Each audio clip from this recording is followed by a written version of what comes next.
At 0530 hours on December 21, 1944, Brigadier General Anthony McAuliffe stood in the frozen basement command post in Bastogne, Belgium, watching German Panzer tanks position themselves for an assault that would determine whether his surrounded forces survived the next 48 hours. McAuliffe commanded all Allied forces in Bastogne, the 101st St Airborne Division, Combat Command B of the 10th Armored Division, tank destroyer battalions, artillery battalions, scattered engineer units, stragglers from shattered divisions, approximately 18,000 men surrounded by 3 German divisions, 46 years old, from Washington District of Columbia, West Point graduate who finished in November 1918. He was the division artillery commander, not the division commander. The actual commander, Major General Maxwell Taylor, was in Washington attending conferences. Command had fallen to McAuliffe by the Germans had surrounded the town completely that morning, cutting L7 highways.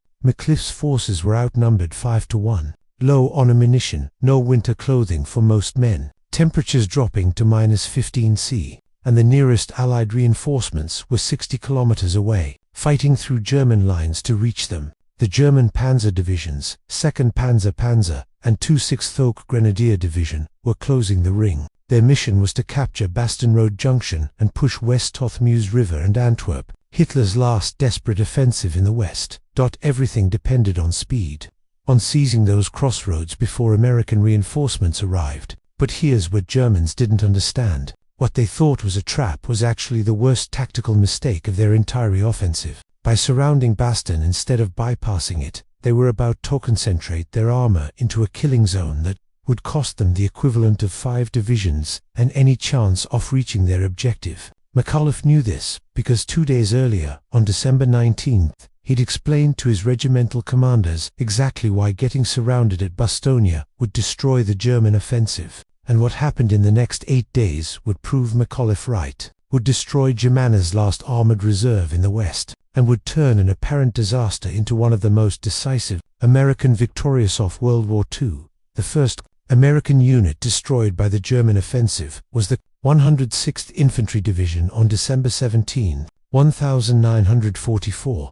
McAuliffe received reports about their collapse while he was still moving north from France. The 106th had been holding the Schneifel, a ridge along the German border. Green Division, newly arrived, positioned in the quiet Ardennes sector for seasoning. On December 16th at 0530, the Germans hit them with 90 minutes of artillery from 1,600 guns. Then came the tanks. 3 German armies, 24 divisions, over 400,000 men, smashed through an 80 kilometers front held before tired American divisions. The 106th got surrounded, cut off, overrun. Approximately 8,000 Americans surrendered, the largest mass surrender of United States forces in Europe during the entire war. McAuliffe had served with some of those officers at previous posts. He knew their capabilities, knew they were good soldiers. On December 17th, 8th Corps headquarters monitored their final radio transmissions, desperate calls for ammunition, for air support, for any kind of help.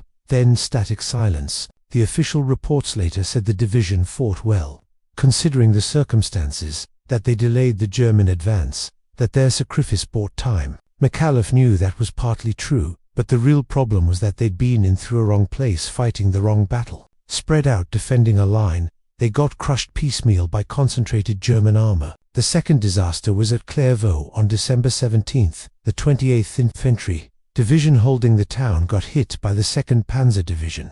120 tanks, 16,000 men. The 28th fought building to building for 2 days, lost 700 men. The town fell on December 18th. The road to Bastogne opened. By December 19th, McAuliffe had watched 2 American divisions get destroyed from his position at Camp Montmelin in France, had seen intelligence reports showing the German breakthrough rolling west, apparently unstoppable.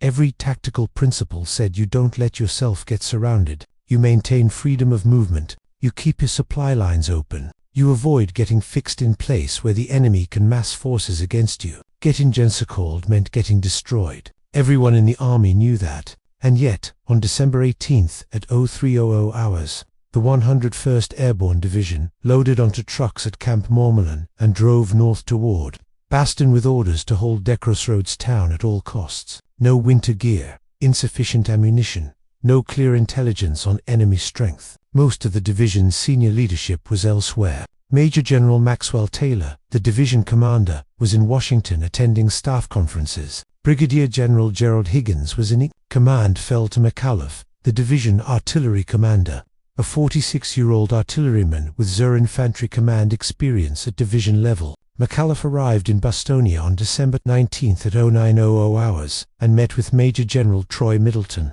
8th Corps commander, whose headquarters was being evacuated south as the Germans closed in. The meeting was brief, almost hurried. Middleton's staff was burning documents, loading trucks, preparing to withdraw. The sound of artillery fire was getting closer. German armor was reported 10 kilometers away and moving fast. Middleton told McAuliffe the situation was desperate. 3 German divisions, maybe 4, were converging on Bastogne from multiple directions. American units were scattered across the countryside, some units destroyed, some retreating in disorder, some still holding, but isolated. The road network was collapsing. Within hours, maybe a day at most, Bastogne will be completely surrounded. Middleton had already sent what forces he had available to delay the Germans. Combat Command B of the 10th Armored Division under Colonel William Roberts had arrived the day before and been split into 3 task forces. Team Debris under Major William Debris sent north to the village of Nivelle to block the 2nd Panzer Division.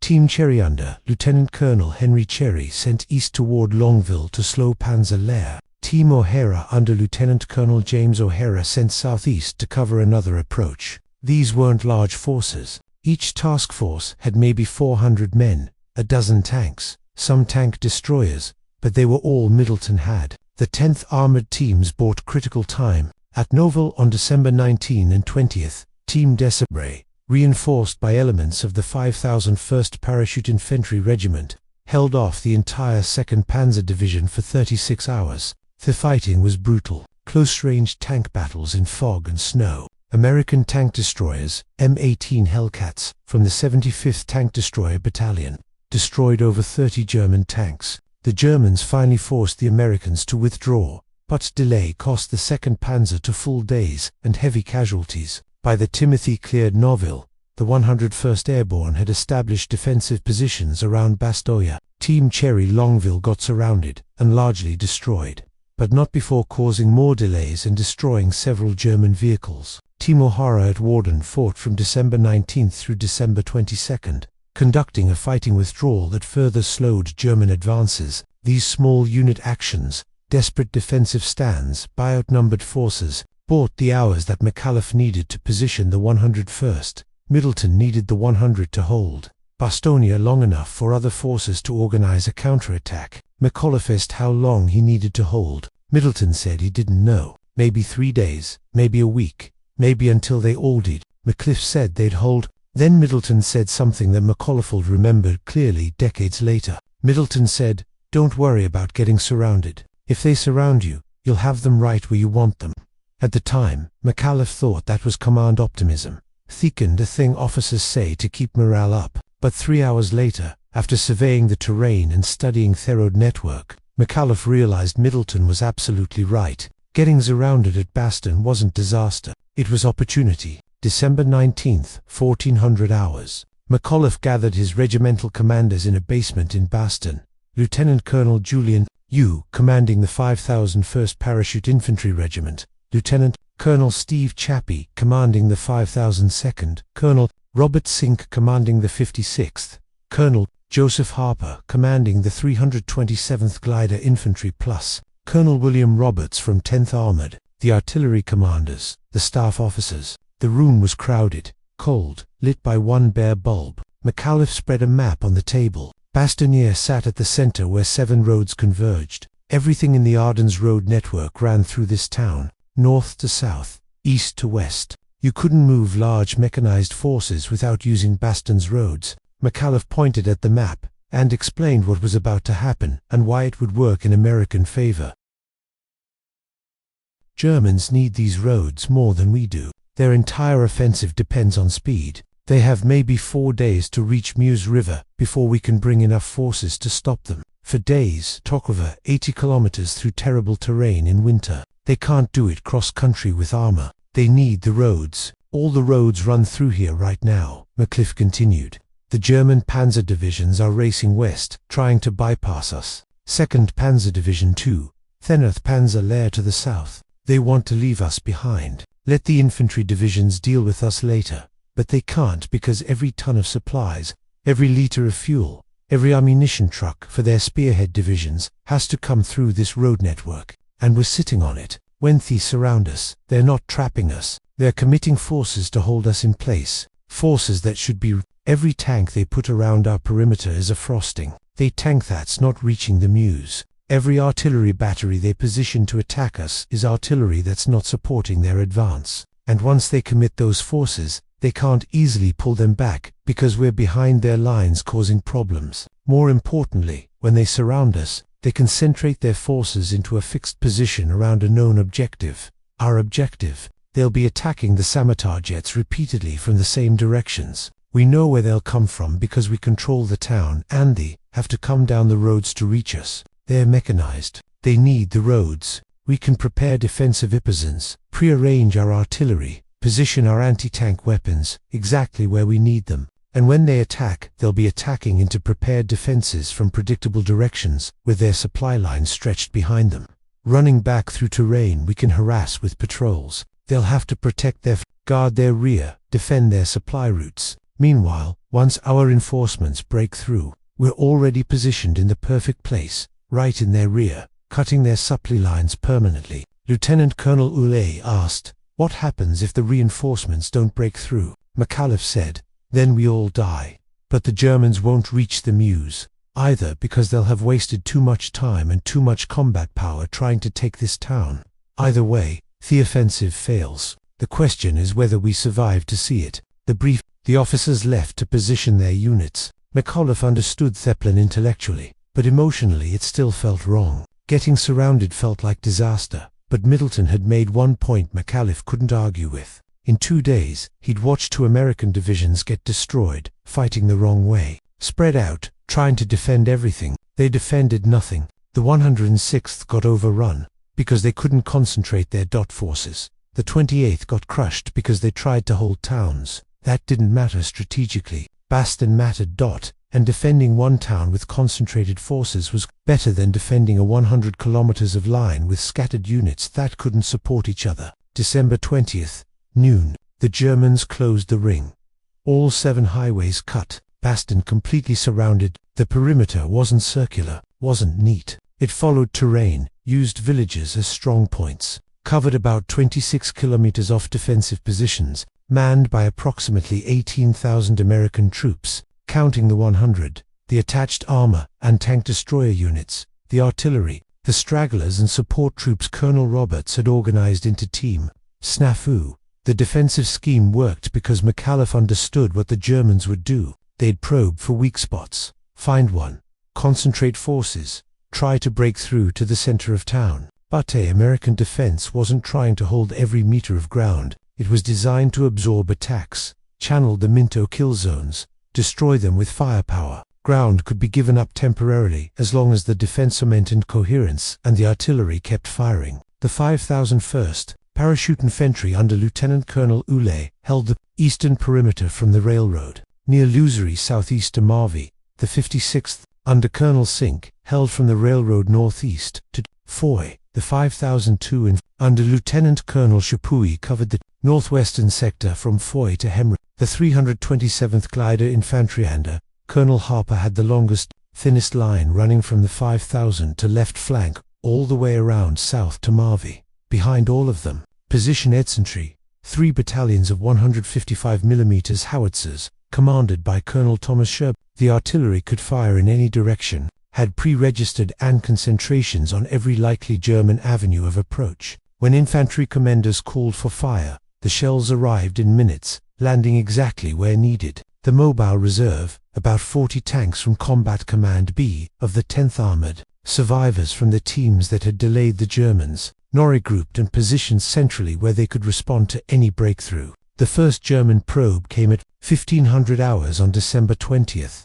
Company of infantry from the 26th Volk Grenadier Division, advancing up the road from the south toward positions held by the 3 to 7th Lighter Infantry. The Americans let them approach to 200 meters, then opened fire. Machine guns, rifles, mortar. The attack broke in 8 minutes. The Germans spilled back, leaving 32 bodies on the road. American casualties from that: 3 men wounded, 1 seriously. They'd stopped a German company with 3 casualties, because the Germans had to come straight up the road into prepared positions. McAuliffe, monitoring the radio traffic from his command post, started to see what Middleton meant. The second attack came at 17:30 hours heavier. 2 companies with tank support, 6 Mark V Panzers advancing on the 5001st sector near Neff. They made it to 150 meters before American anti-tank guns, M18 Hellcats from the 705th Tank Destroyer Battalion, opened fire. 3 tanks destroyed in 90 seconds.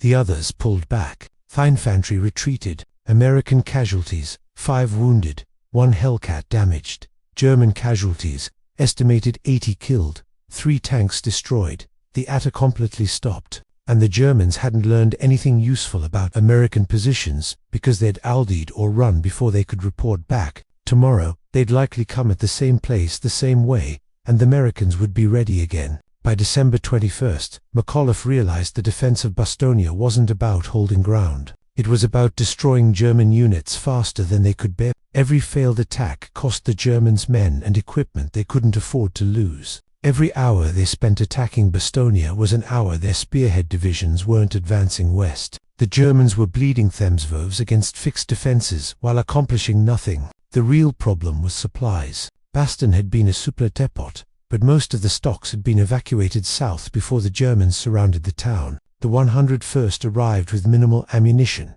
almost no medical supplies, limited food. By December 21st, ammunition was rationed. Artillery was limited to 10 rounds per gun per day. Automatic weapons were restricted to short-aimed bursts. Every shot had to count because there weren't many shots left. Food was worse. The division had brought approximately 2 days of crate. By December 21st, the Camsley.com men were on half rations. By December 22nd, quarter rations. Temperature stayed below freezing. Men were hungry, cold, exhausted. Most didn't have winter. They wore every piece of clothing they could scavenge from abandoned positions, from casualties, from civilians who had fled the town. Medical supplies were nearly gone. The division's main medical company had been captured on December 19th when a German patrol overran the division. Service area south of Bastogne. Most of the surgeons, most of the medical equipment, most oft morphine, all captured. The division aid stations were operating with whatever they'd grabbed before leaving camp. Not enough wounded men died from treatable injuries because there weren't enough medical supplies to treat them properly. On December 22nd at 1100 hours, 4 German officers approached the American lines under a white flag near the 327th Glider Infantry Sector. They carried a message from General de Panzer Tupin Hinrichfrier von Lutwitz, commanding 47th Panzer Corps. The message demanded surrender. It said the American forces were surrounded, outnumbered, cut off from supply. Honorable surrender was the only way to avoid total annihilation. The message gave 2 hours for a response. The German message was brought on McAuliffe's command post. He read it, looked at his staff, and said one word: nuts. His operations officer, Lieutenant Colonel Harry Card, asked what he meant. McAuliffe said, "I mean nuts. That's my response. Tell them to go to hell. We're not surrendering." Someone asked if he was serious. McAuliffe said, "Absolutely." The written response went back to the German officers, to the German commander. Nuts. The German officers asked what it meant. Colonel Harper escorted them back to German lines, told them it means go to hell. The Americans weren't giving up. Von Lutwitz was not amused. He Koning offered honorabeltums, expected a serious response. The refusal meant the Germans would have to take Bastogne by force, which meant committing even more resources to the siege. Von Lutwitz pulled the 2nd Panzer Division back from the western advance and ordered it to help capture Bastogne. He pulled elements of Panzerlehr back. He reinforced the 26th Volk Grenadier Division. By December 23rd, the Germans had concentrated 3 full divisions around Bastogne, exactly what McAuliffe wanted. 3 German divisions that should have been racing toward the Meuse were instead sitting outside Bastogne preparing attacks that would fail. December 23rd, 0800 hours, the weather cleared. For the first time in a week, the sky was blue. McAuliffe looked up from his command post entrance and saw what every soldier in Bastogne had been waiting for. Aircraft, American aircraft, C-47s, dozens of them flying low over the perimeter, dropping supply bundles by parachute. The bundles fell across the defensive perimeter. Ammunition, medical supplies, food, plasma. The resupply operation was massive. 241 C-47 aircraft participate in the first drop. They delivered approximately 144 tons of supplies. Ammunition, cases, medical bundles marked with red crosses, food containers, plasma packages, all floating down on parachutes of different colors coded by contents. Not everything landed inside a perimeter. Some bundles drifted into German lines. German soldiers watched American supplies fall from the sky, knowing that every bundle that landed meant the Americans in Bastogne could fight longer. Some German units tried to shoot down the transport aircraft. American fighter escorts drove them off. The artillery received enough shells to increase their daily allocation from 10 rounds per gun to 40. Infantry units received ammunition resupply, approximately 50 rounds per rifleman, belt after belt for machine guns. Medical stations received plasma and morphine, surgical supplies, bandages. The resupply changed everything tactically and psychologically. Men who had been conserving every round suddenly had ammunition to fight with. Wounded men who might have died from shock received plasma. The garrison went from being on the edge of collapse to being combat capable again in one afternoon. Then came the fighter bomb. P-47 Thunderbolts flying close support missions attacking German positions around the perimeter. The Panzers that had been painted green and brown for summer operations stood out clearly against the snow. The P-47s dove in streams, dropping bombs, firing rockets, strafing with 50 caliber machine guns. McAuliffe watched from an observation post as 6 tanks burned in 20 minutes. The Germans tried to pull their armor back, but the narrow roads through the forest made maneuvering difficult. More tanks destroyed, more vehicles burning, more German infantry caught in the open by strafing runs. By afternoon of December 23rd, the German attacks had stopped. Not because they'd given up, but because operating in daylight under American air superiority was suicide. They'd have to wait for darkness, attack at night when the aircraft couldn't see them. But night attacks are harder, require better coordination, achieve less surprise against defenders who know they're coming. The air support changed the psychological dynamic completely. McAuliffe's men had spent 4 days surrounded, outnumbered, wondering if anyone was coming to help. The aircraft proved someone was coming. The airdrops proved they weren't forgotten. The fighter bombers proved the Germans didn't own the battlefield anymore. German morale went the opposite direction. They'd been attacking prepared defenses for 4 days, losing men and equipment, making no progress. Now they couldn't even operate in daylight. December 25th, 0300 hours, Christmas morning. The Germans launched their Manasseh on the western perimeter. The 15th Panzer Grenadier Division just arrived from Germany, supported by elements of the 26th Volksgrenadier Division. The attack came out of darkness, aimed at the villages of Shams and Himmel trying to break through to the center of Bastogne. The German infantry hit the 327th Glider Infantry at 0330, approximately 2 regiments, maybe 4,000 men with tank support. The attack achieved initial surprise, penetrated American line, got German tanks into Him rule. McAuliffe, awakened by the sound of firing, rushed to his operations center and began coordinating the defense. The American response came apart, the German attack systematically. The penetration exposed the German tanks to fire from multiple directions. American tank destroyers positioned in depth engaged from the flanks. Artillery pre-registered on the routes dropped concentrations that broke up the following infantry.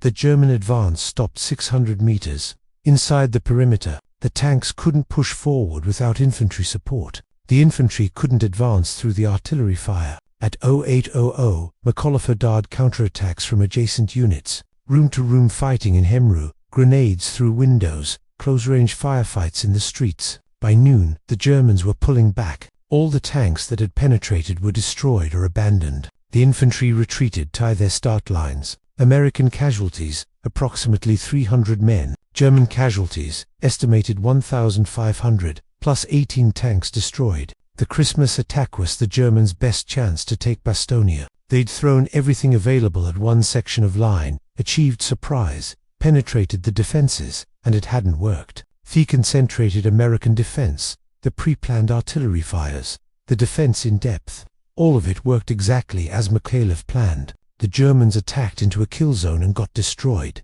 December 26, 1650 hours. Lieutenant Charles Boggust, commanding a tank platoon with the 37th Tank Battalion, 4th Armored Division, crashed through German lines south of Bastogne near the village of Bastogne and made contact with American engineers of the 326th Airborne Engineer Battalion. McAuliffe, informed by radio, rushed forward to meet the relief column. The siege was over. The road opened. Supplies poured in. Wounded were evacuated. The Germans pulled back from the immediate perimeter, but didn't abandon the siege completely. They still held positions around Bastogne, still controlled their surrounding terrain. The encirclement was broken, but the battle wasn't over. Fighting would continue for another 3 weeks. What the Germans didn't realize was that they'd already lost, not just battle for Bastogne, but the entire offensive. By concentrating forces against Bastogne for 8 days, they destroyed their own timetable. The spearhead divisions never reached the Meuse.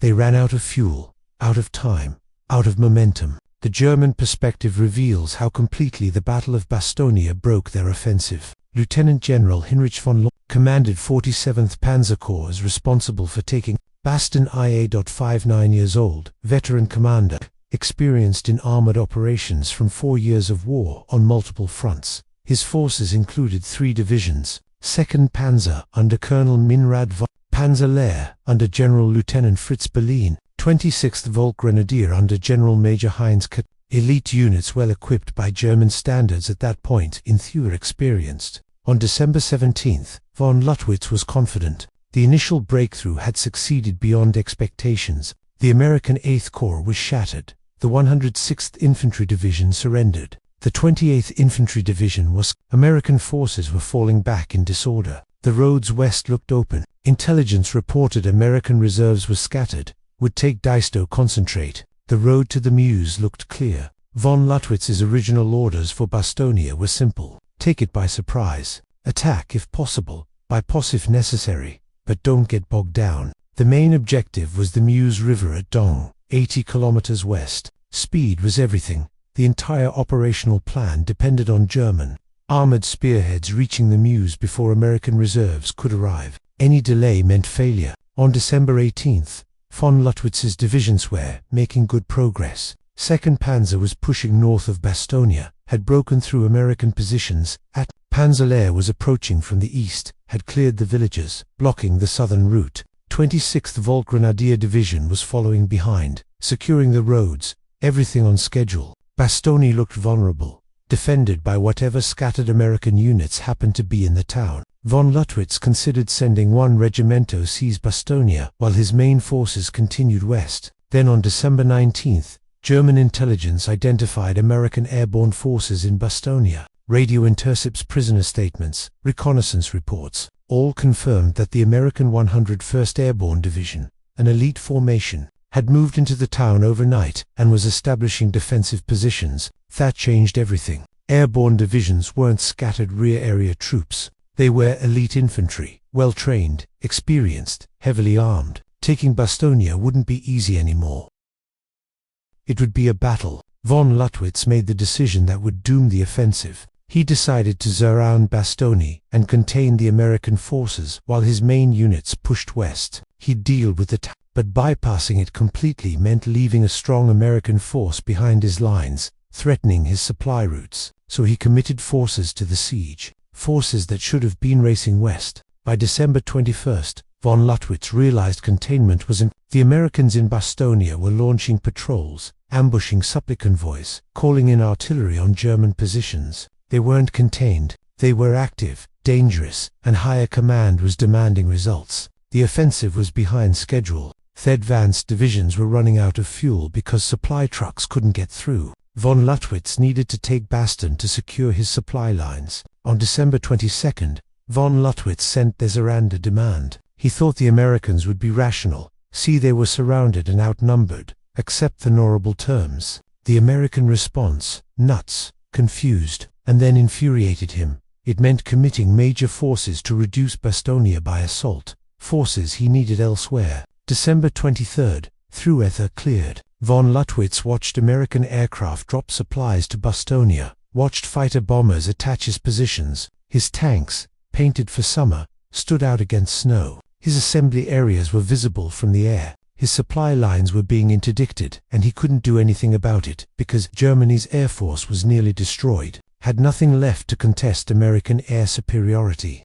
The attacks on December 25 cost von Luttwitz his best assault division. The 15th Panzer Grenadier Division bled white against American defenses. By December 26, when General George Patton's Third Army broke through from the south, von Luttwitz knew Bastogne was lost. But worse, he knew the entire offensive had. His corps had spent 9 days fighting for one town instead of advancing west. The timetable was the Meuse was out of reach, and now the Americans controlled Bastogne, positioned in his rear, cutting his supply lines, threatening everything behind him. General de Panzer, Truppen, Asobon. Manteuffel commanded 5th Panzer Army, the main strike force for the offensive. His plan required reaching the Meuse by December 19. By December 21, his spearhead divisions were still 40 kilometers short, bogged down around Bastogne. His supply lines were completely disrupted because Bastogne controlled the road network. Von Manteuffel tried to bypass Bastogne, sending 2nd Panzer and Panzer Lehr west around the town.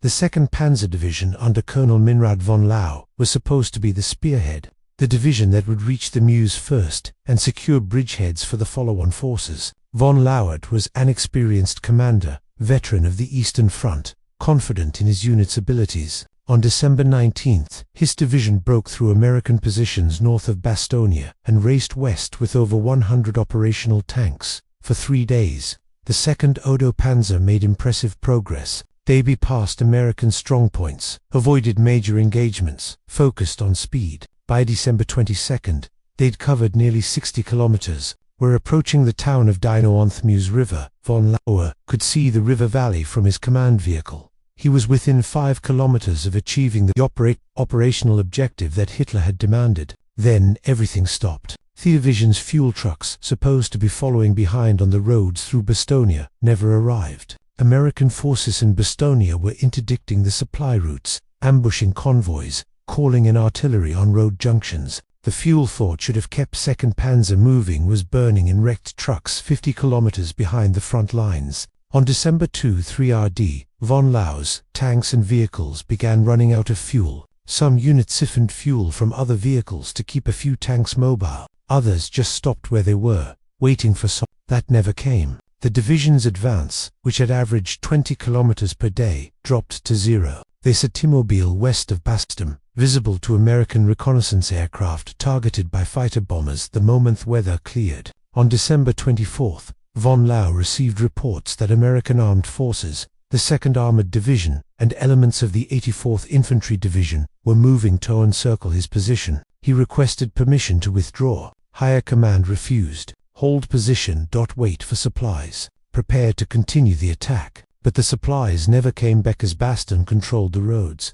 On December 26, the 2nd Panzer Division's spearhead, stranded near the village of Celles without fuel, got surrounded and destroyed by a Major Ernst von Kochenhausen commanded the 2nd Panzer battle group at Celles. He tried to break out, couldn't, tried to hold and wait for relief. Relief never came. On December 27, Kochenhausen abandoned his tanks and led approximately 600 men on foot through American lines. They left behind nearly all the division's remaining armor, 100 tanks, assault guns, half-tracks, all abandoned, all captured by American forces. Panzertreat to rescue 2nd Panzer launched 2 attacks towards Celles. Both were stopped by American fighter bombers and ground forces. After the second failed rescue attempt, Panzer Lehr pulled back. The division had started the offensive with combat strength of over 15,000 men and approximately 90 tanks. By December 28, it was down to 8,000 men and fewer than 20 operational tanks.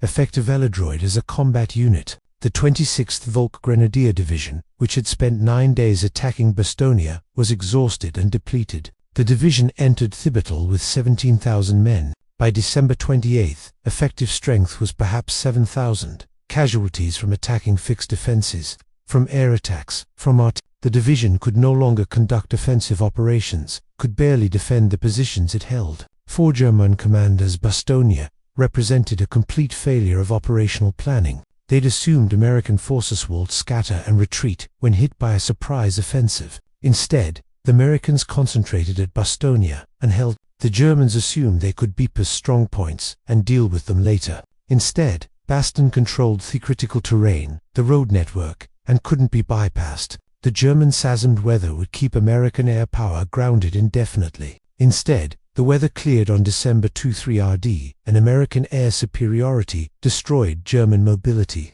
Most critically, German commanders realized too late that by surrounding Bastogne, they'd fallen into a trap. They thought they were besieging a trapped American force. Actually, they'd concentrated their mobile divisions around a fixed objective, where the Americans could destroy them methodically with prepared defenses and air power. Every day spent at Bastogne was a day the offensive timetable slipped further behind, and once the Americans broke the siege on December 26, Bastogne became a dagger pointed at the entire German rear area. By January 1, 1945, the Battle of Bastogne was effectively over. Thaw fighting continued for weeks. The Germans pulled back from immediate contact, established defensive positions at distance, tried to hold what little they'd gained. They'd lost strategic mobility. Their panzer divisions were shadows of their former strength. The offensive had failed. The accounting of German losses around Bastogne was staggering. The 2nd Panzer Division entered the battle with 120 tanks and 16,000 men.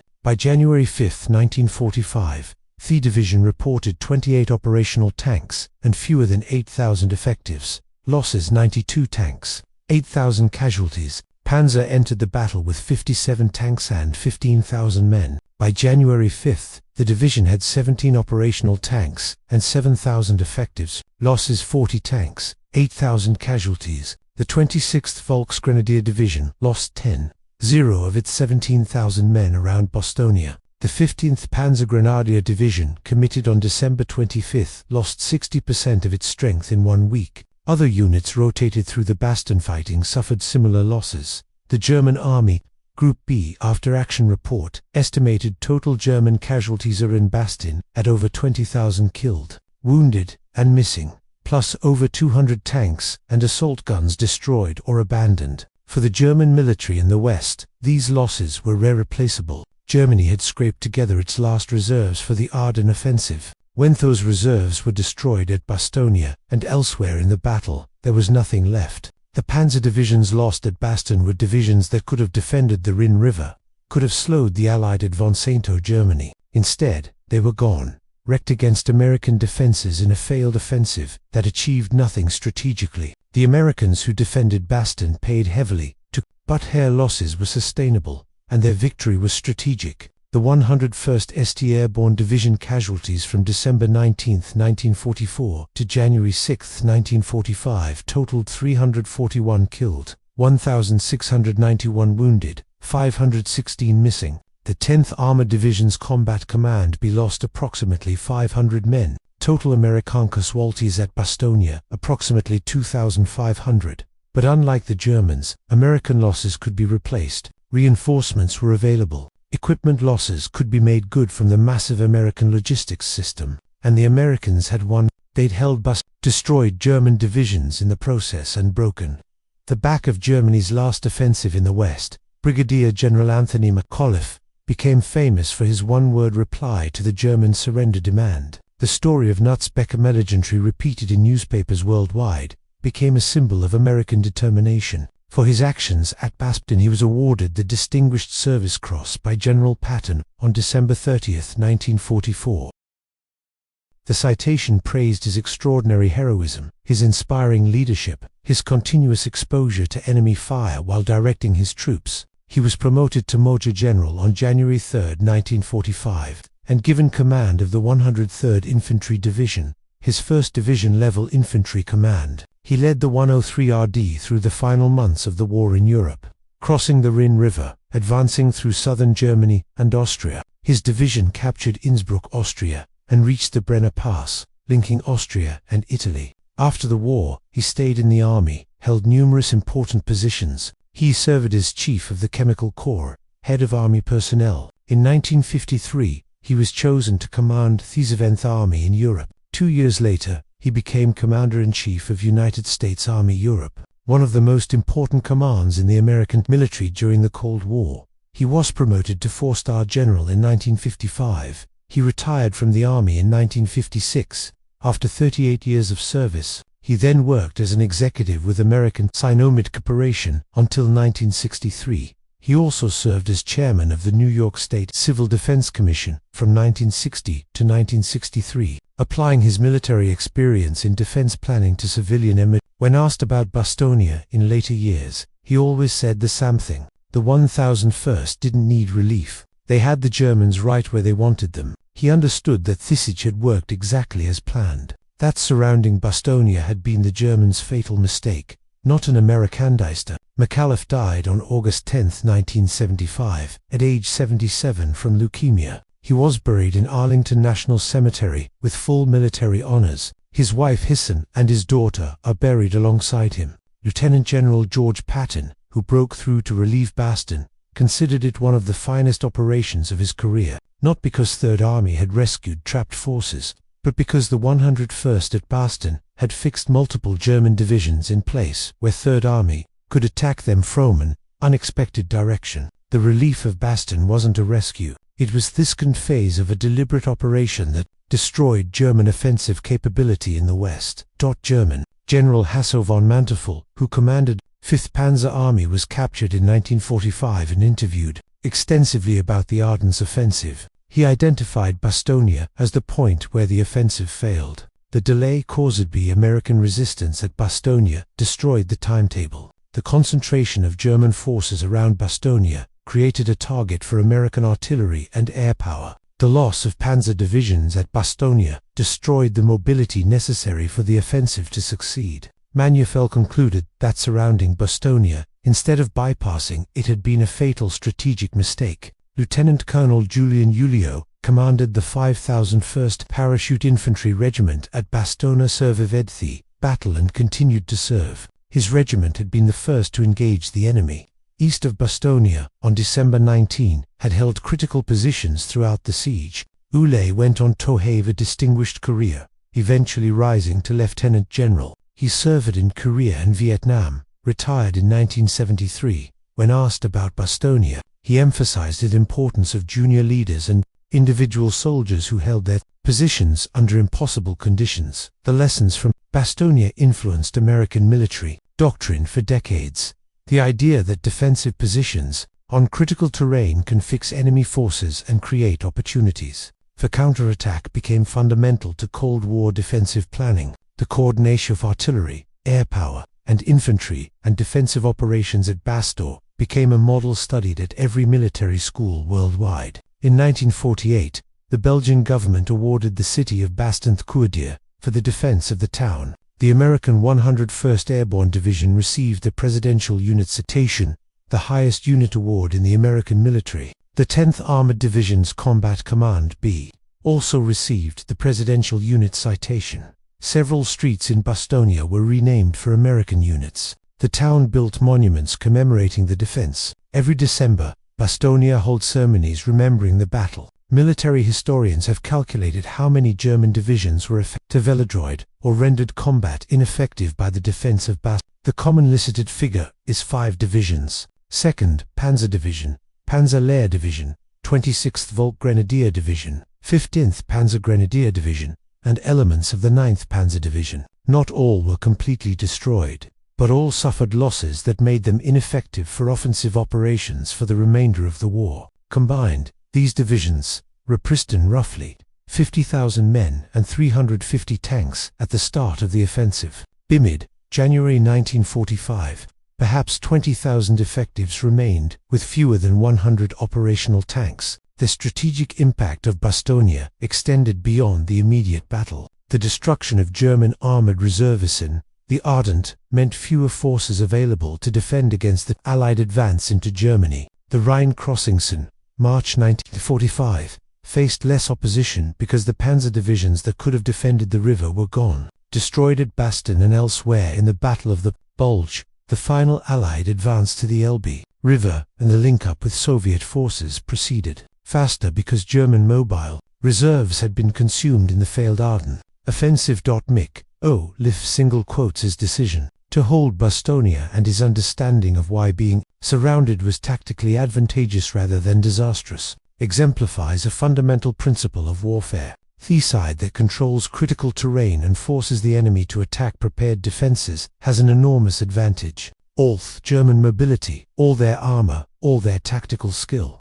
None of it mattered when they were forced to attack the prepared defenses at Bastogne. The Americans picked the ground, prepared the defenses, and destroyed every German attack systematically. That's the real lesson of Bastogne. American forces didn't let Germans trap them. They invited the Germans to concentrate forces around a town the Americans had fortified, and then they destroyed those forces systematically with artillery, air power, and infantry fighting from prepared positions. The Germans thought they were besieging Bastogne. Actually, Bastogne was besieging them, fixing them in place where American firepower could destroy them. The trap worked backward, and by the time the Germans realized it, they'd lost the equivalent of 5 divisions and any chance of reaching their objective. If you found this story as compelling as we did, please take a moment to like this video. It helps us share more forgotten stories from the Second World War. Subscribe to stay connected with these untold histories. Each one matters. Each one deserves to be remembered. And we'd love to hear from you. Leave a comment below telling us where you're watching from. Our community spans from Texas to Tasmania. From veterans to history enthusiasts, you're part of something special here. Thank you for watching, and thank you for keeping these